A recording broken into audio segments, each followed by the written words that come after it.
हा जो काही क्वेश्चन आहे तो आपला पुणे पोलीस 2026च्या एक्झामला आला होता. क्वेश्चन कसा सोडवायचा आहे बघा. 65चा वर्ग वजा 16चा वर्ग हे वर्गमूळ दिलं. याला सोडवण्यासाठी आपला एक फॉर्म्युला वापरायचा आहे. तो म्हणजेच कोणता?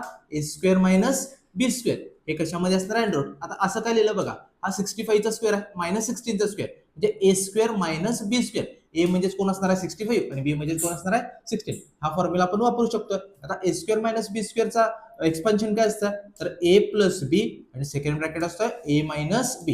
हे एक्सपान्शन कोणाचं आहे? ए स्क्वेअर मायनस बी स्क्वेअरचा. आता आपण काय करूयात? व्हॅल्यू पुट करूयात. ए स्क्वेअर मध्ये ए कोड आहे आपला 65 म्हणजे पहिल्या ब्रॅकेट मध्ये काय येणार? 65 प्लस बी कोड आहे 16. हा पहिला ब्रॅकेट. सेकंड ब्रॅकेट मध्ये ए काय आहे बघा? 65 प्लस बी काय आपला? 16. Bracket complete. हे अंडर रूटचं sign as it is. Okay. आता ह्याला सिम्प्लिफाय करूयात. 65 प्लस 16 किती येतंय बघा? 81 येणार.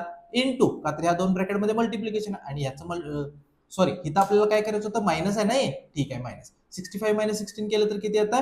49. हे ब्रॅकेट अंडर रूट मध्ये आहे असा. आता ह्याला आपण काय करूयात? सिम्प्लिफाय करूयात. 81 कोणाचा स्क्वेअर आहे? 9चा.